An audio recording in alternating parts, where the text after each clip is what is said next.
Welcome to the deep dive. If you're engaging with the digital world today, and I mean, who isn't, whether you're a professional, an investor, or just, a really curious consumer, you are just constantly hit with this fire hose blast of data. It's overwhelming. It is. Every software company, every startup, every app, they're all boasting about their numbers. But those numbers, things like DAU, LTV, SHISI, they often feel like this dense, jargon-laden noise. It feels like it's designed more to impress you than to actually inform you. Exactly. And they can be misleading if you don't have the context. So that's what we're here to do today. We want to give you the ultimate cheat sheet. Our mission really is to cut through all that numerical chaos and provide a reference quality mental model. We've distilled all that noise into 7, I'd call them killer categories of growth metrics. And by the time we're done, you'll have the framework to analyze any digital product's success, its sustainability, whether you're prepping for a big investment decision or, just trying to figure out why your favorite subscription service keeps hiking its prices. This is a deep dive into the language of successful scaling. And that synthesis is, I think, the most important part. We find that so many well-informed professionals, they might know the definitions of these metrics.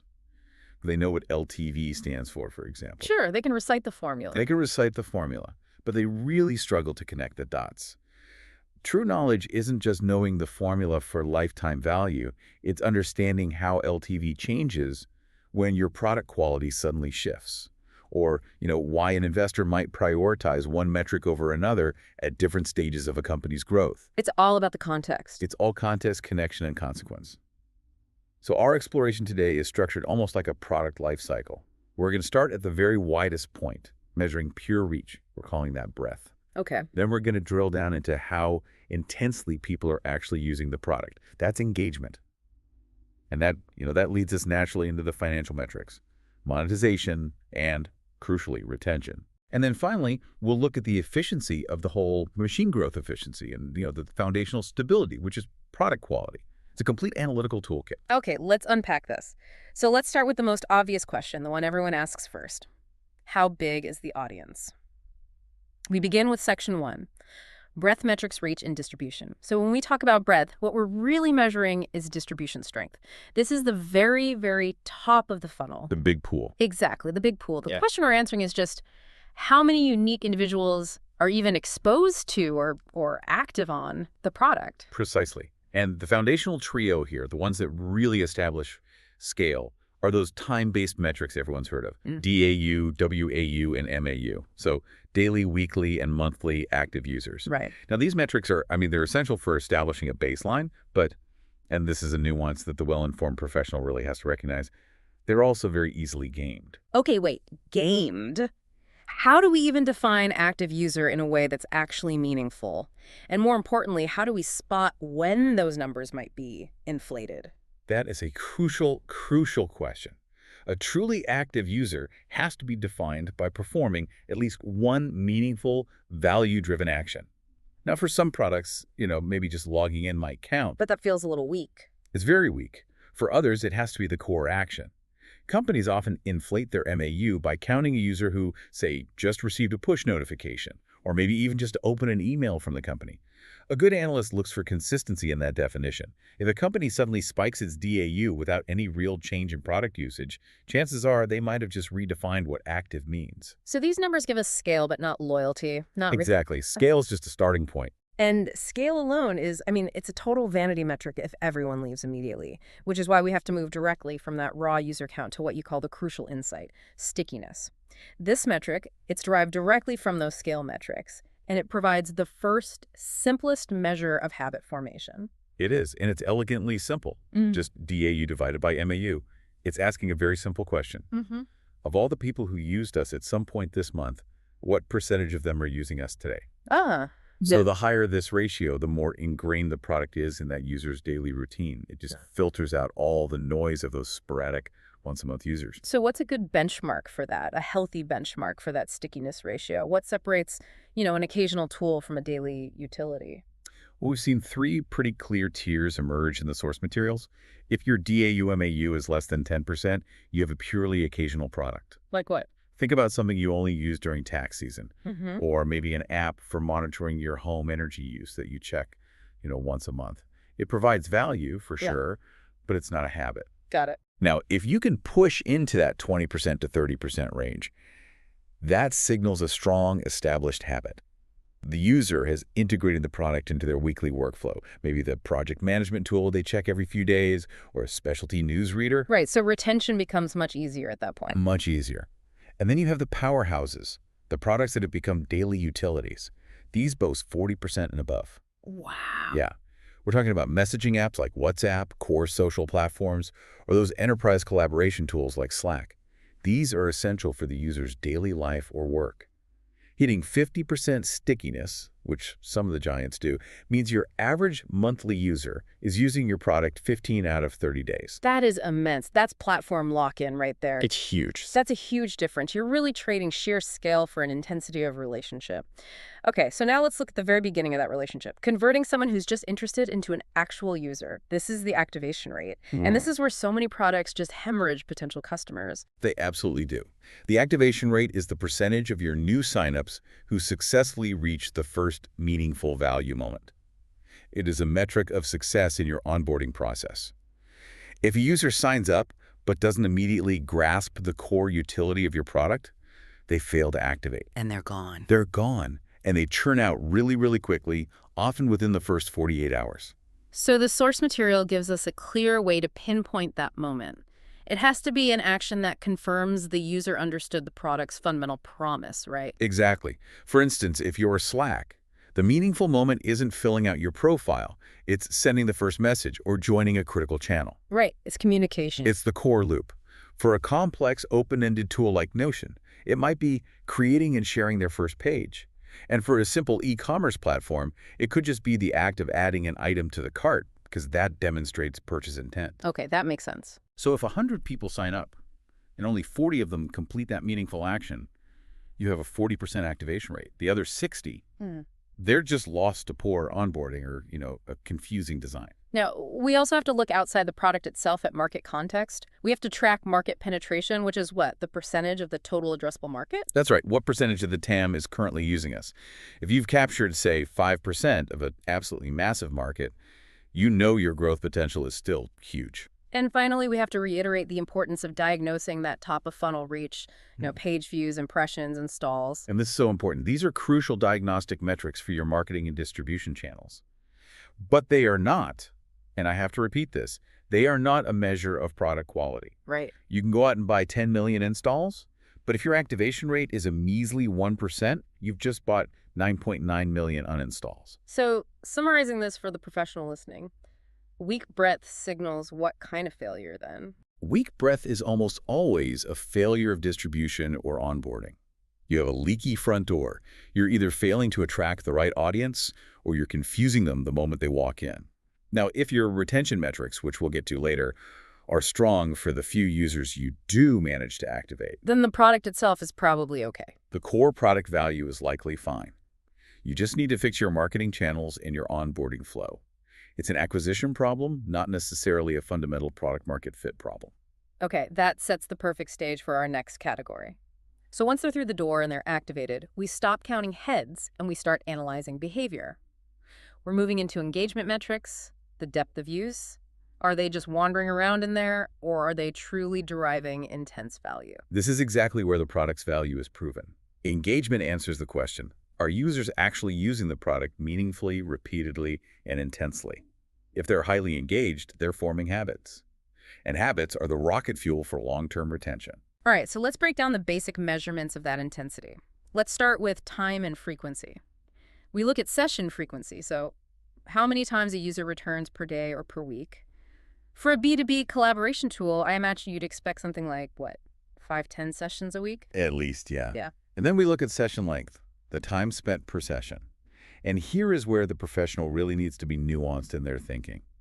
Session length can be a fantastic metric for content and immersive products. Right, like Netflix or Spotify. Exactly.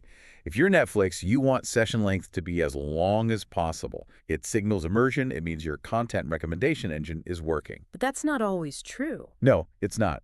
If you are a utility product, let's say a payment processor like Stripe, Or a project management scheduler. A shorter session length is actually a success indicator. Because it means you got your job done quickly. It means the user efficiently completed their task and got out. Yeah. If I'm stuck on my expense report software for an hour, I am frustrated and not engaged. So you always have to measure session length against the product's core job to be done. That's a really critical distinction. Efficiency versus immersion. Okay, so now let's talk about what they're actually doing in the product. We need to distinguish between feature use and core value. Feature engagement measures the utilization of smaller, peripheral tools.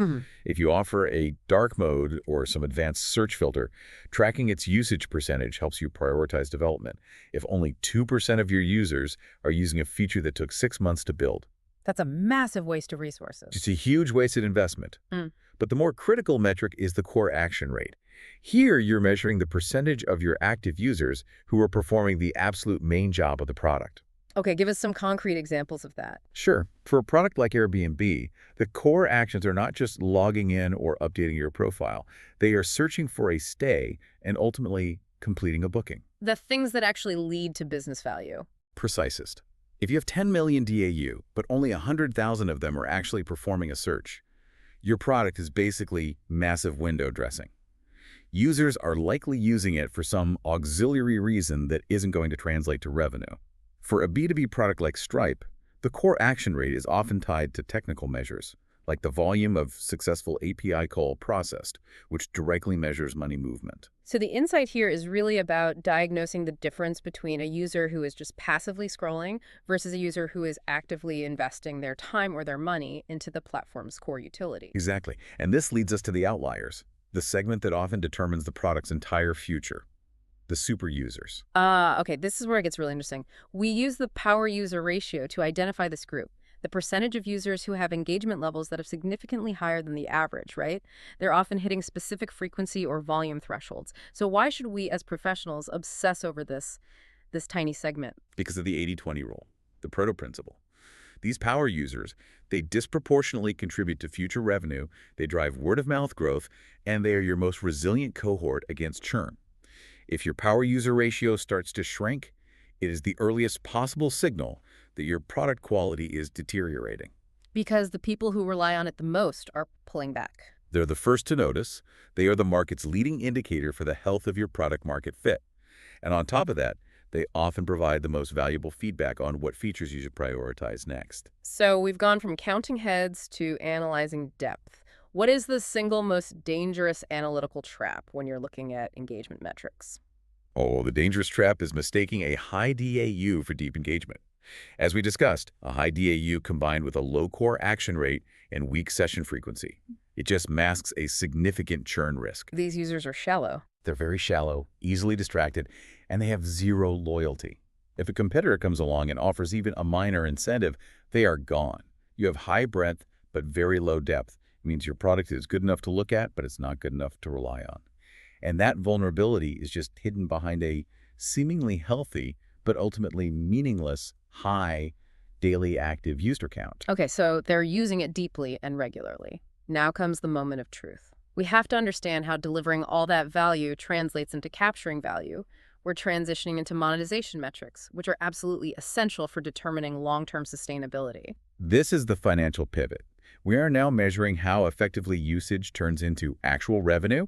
Without clear monetization metrics, all that DAU and engagement analysis is just an interesting data point. It's not a business model. Right. So we begin with the fundamental financial check, the per-user revenue breakdown. Okay. First up is ARPU, average revenue per user. That's just total revenue divided by total users. It's a blended metric, great for tracking overall trends or maybe comparing how different marketing channels contribute to revenue.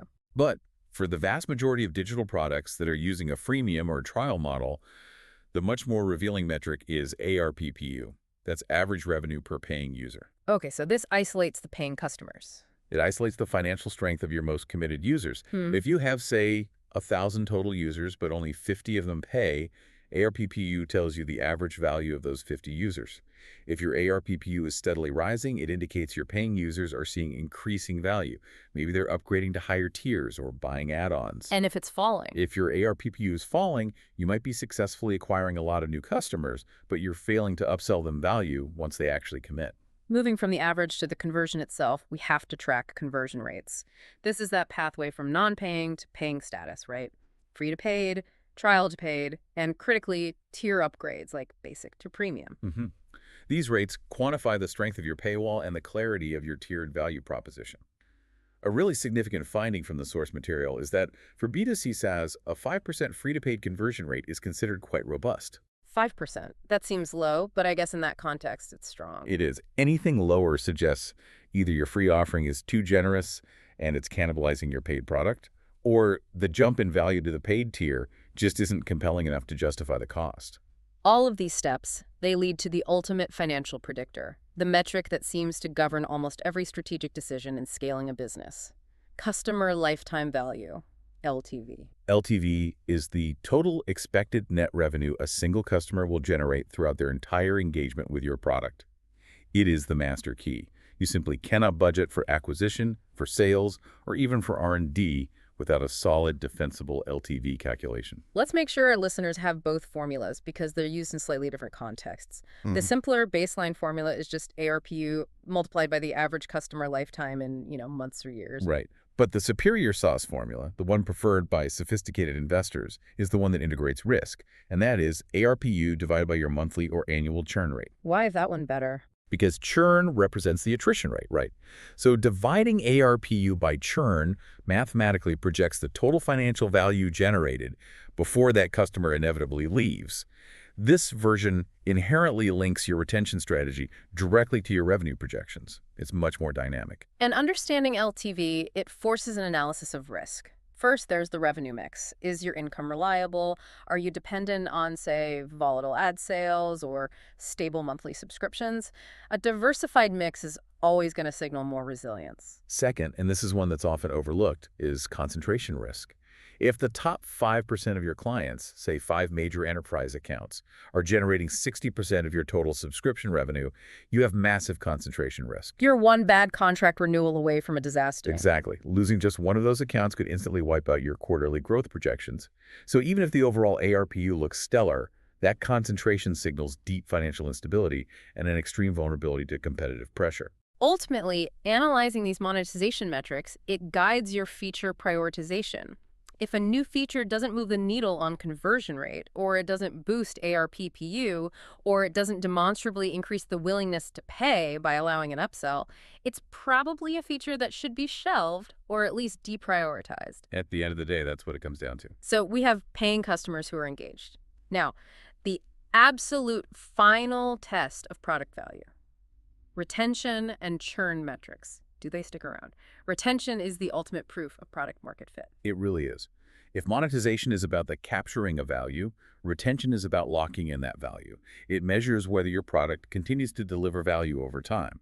If your retention curve is poor, you don't have a business, you just have a revolving door. To measure this accurately, we have to rely on the gold standard, which is cohort retention. We don't want those blended metrics that average everyone together. No, you can't. Cohort retention means tracking users based on their sign-up month or the month they became a paying customer. You track the survival rate of that specific group, let's call it the March 2024 cohort, at day 1, day 7, day 30, and so on. And this isolates the data. It completely isolates the data, allowing you to see if a product launch in April or a major bug fix in May actually improved the long-term stickiness of the new users you acquired during that period. So why is this approach the best indicator of product market fit? Because a healthy product market fit will show a retention curve that flattens out. It won't just drop to zero. It often looks like a smile or a bucket curve. It means that while you lose the users who weren't a great fit immediately, the core group of users who derived real value are staying put, maybe indefinitely. And a curve that just keeps sinking. A curve that keeps sinking signals that you have a fundamental flaw in your value delivery. The flip side of this, of course, is churn rate, the speed at which you are losing customers or revenue. And we have to be careful to distinguish here. User churn is the sheer percentage of users who stop using or paying. But revenue churn is often much more important, especially in B2B. Why is that? Well, if you lose one massive $50,000 enterprise client, that's high revenue churn. And that's often financially worse than losing $50, $500 small business clients, which would be high user churn. You have to track both. Okay, now we come to the metric that makes investors swoon in the SaaS world, Net revenue retention, NRR. NRR is a powerhouse. It doesn't just measure retention, it measures the growth within your existing customer base. It takes the recurring revenue from a specific cohort and it calculates the change over a period, incorporating not just lost revenue from downgrades and churn, But also gained revenue. but also gained revenue from upgrades, from add-ons, or from cross-sells. And here is the essential aha moment for professionals listening, especially if you're prepping for a board discussion. The magic number is 100%. Yes. If your net revenue retention is above 100%, you are growing your company's revenue even if you acquire 0 new customers. That's incredible. It is. It signals a highly successful land and expand strategy. You acquired the customer, you proved your value, and then you successfully upsold them to higher tiers or additional products. Investors view this as low-risk, high-quality growth. They'll prioritize it often above raw acquisition numbers because it proves your product's value compounds over time. So if a company is growing at 120% NRR, it means their current users are so happy they are upgrading faster than the rate at which other customers are leaving. That is some incredible leverage. It's amazing leverage. It shows the product is actively driving its own revenue growth through increasing utility. It proves value stickiness. We also have to look at the users who come back, the resurrection rate. This one often gets forgotten. It's the percentage of your churned users who eventually return.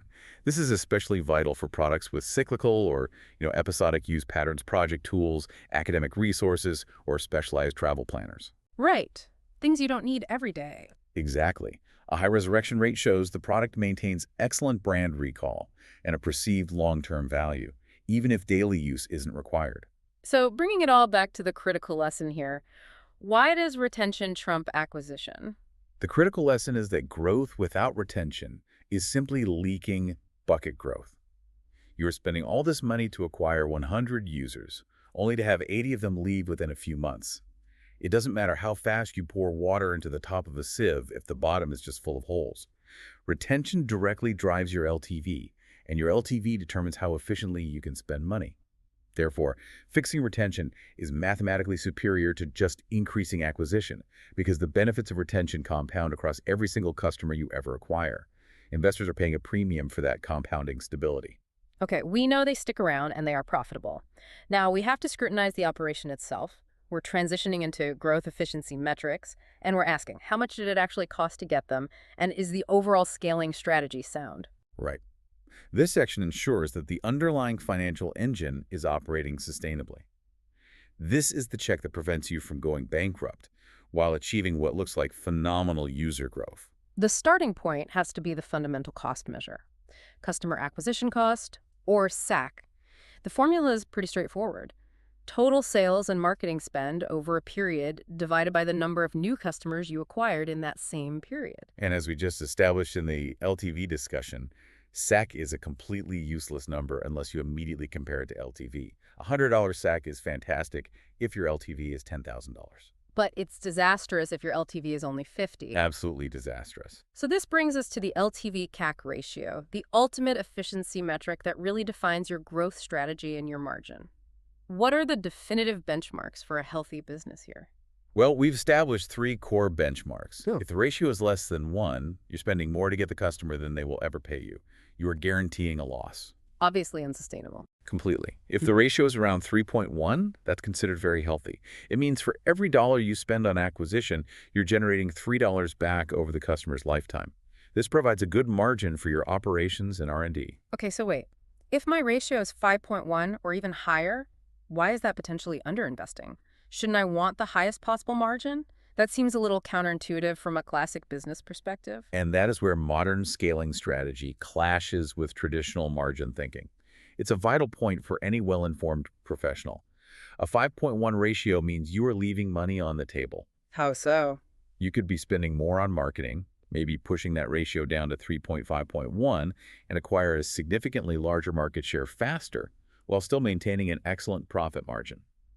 In today's market, where competitors are racing to achieve scale and network effects, being profitable but slow is often more dangerous than being aggressively fast and slightly less profitable. So you're trading margin for speed. You're trading margin for speed and market capture. That completely reframes the entire spending strategy. It's not about minimizing hack, it's about optimizing the ratio for competitive market capture. Absolutely. Now, following that efficiency analysis, we have to consider the CAC payback period. This measures the time required in months to recoup that initial CAC from the revenue you've generated. This speaks directly to your cash flow risk. And this is critical for assessing the runway of a growing company. What are the key risk benchmarks here?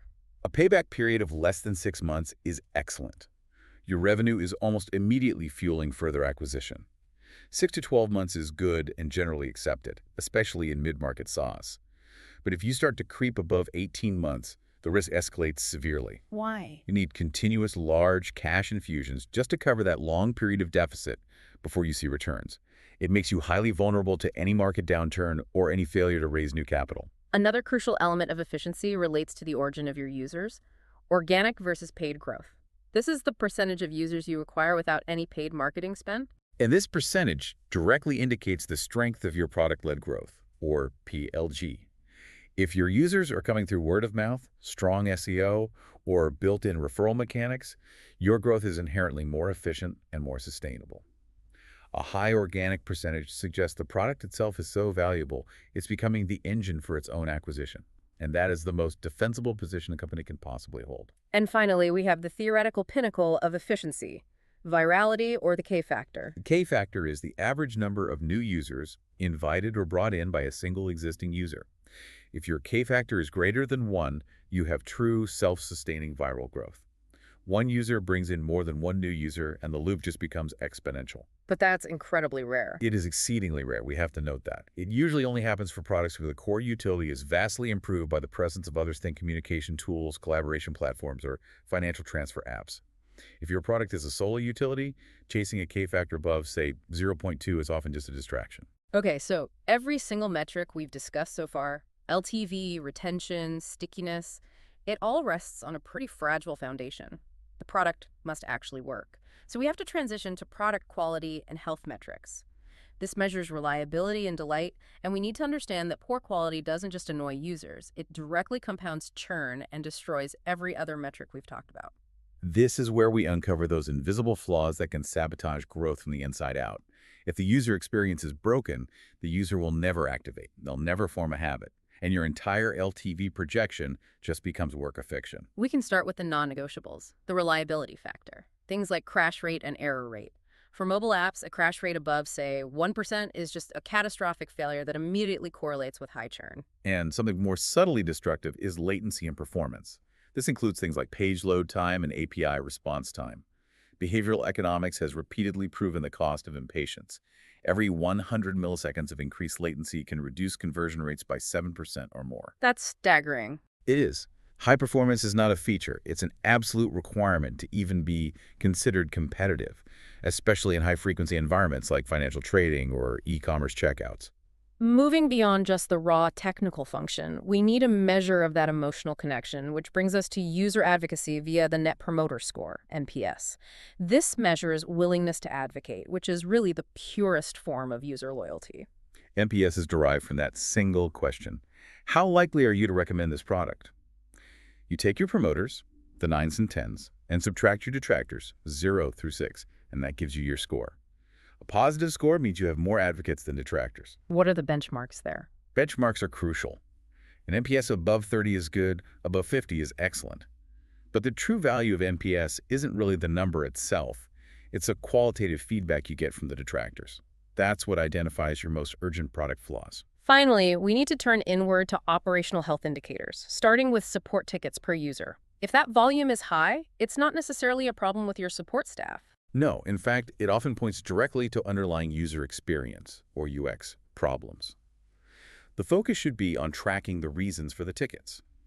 If a high volume of tickets consistently says, I can't figure out how to reset my two-factor authentication, that's not a customer service problem. That is an engineering and UX flow problem. And the challenge is getting the product and engineering teams to own a metric that traditionally belongs to the support department. Exactly. But reducing the need for support in the first place is far, far cheaper than scaling the support team indefinitely. And within the engineering process itself, we can look at the quality of the fix with the bug reopen rate. A high bug reopen rate is a damning indicator of poor engineering practice rushed fixes, or just weak testing. If the team keeps having to revisit the same piece of code to patch the same problem over and over, they are operating with massive technical debt and inefficiency. That cycle slows down feature deployment, and it perpetually frustrates your power users. So let's summarize the strategic importance here. What is the crucial cost comparison for our listeners? The crucial cost comparison is this. It is almost always significantly cheaper to fix quality issues, to invest in infrastructure, reduce bugs, and refine UX, than it is to constantly spend massive amounts of money on marketing to acquire new users to replace the ones who churned because they had a poor, unreliable experience. Quality investment directly multiplies your retention, which in turn multiplies your LTV. It gives you a huge efficiency advantage over competitors who are just pumping cash into the top of a very leaky bucket. Okay, we now move to our final, highly specialized category. If you are building a two-sided platform, a marketplace that connects supply and demand, like an Uber, an Airbnb, or even an exchange like NASDAQ, you need an entirely different set of metrics to survive. We're talking about marketplace and network metrics. That's right. These products are fundamentally defined by their ability to facilitate transactions. If that underlying network fails to match users, the entire product falls apart, regardless of how beautiful your user interface is. These metrics measure the balance and transaction success between two very distinct groups of users. And the ultimate test of functionality in any marketplace has to be liquidity. Liquidity is the probability that a buyer and a seller can successfully complete a transaction in a timely manner. For Airbnb, it's the percentage of searches that actually result in a viable booking being made. Low liquidity is the single biggest killer of early marketplaces because it immediately erodes trust. If I search for something and nothing comes up, I'm not coming back. You assume the platform is broken and you won't return. Exactly. We also look at fill rate. This is the percentage of demand requests that are actually fulfilled by the supply side. Right, so for a service like Uber, if 100 people request a ride and only 60 are actually matched with a driver, the fill rate is 60%. That 40% failure rate tells us the platform has inadequate supply density, and that leads to massive demand churn, especially during peak hours. And because speed is everything in a network like that, time to match is tracked obsessively. Obsessively. Time to match is the measure of platform efficiency. How long does it take for that search query to turn into a booking, or for the ride request to be accepted? In ride-sharing, we're talking about seconds. If my time to match is 60 seconds and your competitor's is only 15 seconds, I am going to lose every single time. Shorter match times signal a healthy, robust, and geographically dense supply base. On the other side of that coin, on the supply side, we track supply utilization. That's the percentage of available suppliers who are active and generating income or completing transactions. And this is a powerful predictor of supply churn. If drivers are just sitting idle, or if sellers on an Etsy-like platform aren't making any sales, their opportunity cost becomes too high and they will abandon the platform. And losing the supply side is catastrophic. It's catastrophic because it immediately drives down your liquidity and it increases the time to match for all of your remaining demand users. The whole thing starts to spiral. We also have to look at the financial balance of the whole system through the take rate. The take rate is simply the platform's percentage cut of the transaction value. And this requires a very, very delicate balance. If the take rate is too high, say a delivery app taking 40%, it severely hurts the supplier's margin, whether that's the restaurant or the driver. And that leads them to seek alternatives, or worse, to try and transact off-platform. But if it's too low? If the take rate is too low, the platform lacks the margins it needs to sustain R&D, marketing, and the cost of managing the network itself. Finding that sweet spot is essential for the long-term equilibrium of the whole system. So the fundamental takeaway here is the unique fragility of this business model. Network effects depend entirely on that initial liquidity, and any market imbalance, too much supply or too much demand, it kills trust incredibly fast. Early marketplaces often fail due to a lack of liquidity. They just couldn't solve that chicken and egg problem of simultaneously building supply and demand, not necessarily because they had a poor user experience design. The metrics all reflect that core challenge. That's the entire game. We've covered a massive amount of ground today, moving from the widest point of reach all the way down to the micromechanics of product function and marketplace balance. For the listener looking for that final, easily recallable mental model, let's quickly synthesize these 7 categories one last time. Let's do it. Think of it as mapping the entire business organism. We started with breadth your reach and distribution. That leads into engagement, the intensity and depth of use. And those 2 metrics, they establish the foundation for retention. the staying power. The staying power, which is the ultimate proof of product market fit. And those first three metrics, they directly power monetization, how value is captured through LTV. Once we understand that captured value, we can check the plumbing with growth efficiency, that all-important LTV-CAC ratio, and the payback period. And underpinning all of it is quality. The reliability and satisfaction of the experience. And of course, for that special two-sided model, we add marketplace metrics to ensure balance and transaction success. This framework really is your lens for critical analysis. Whether you are analyzing a social media giant or some niche SaaS startup, understanding how LTV links directly to quality and how engagement impacts NRR, it allows you to pinpoint precisely where a product strategy is succeeding or where it's fundamentally flawed.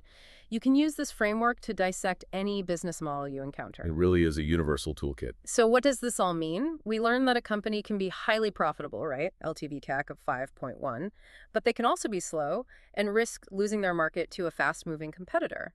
On the other hand, that fast competitor with an LTV-CAC of 3.1 is spending more aggressively but achieving greater scale.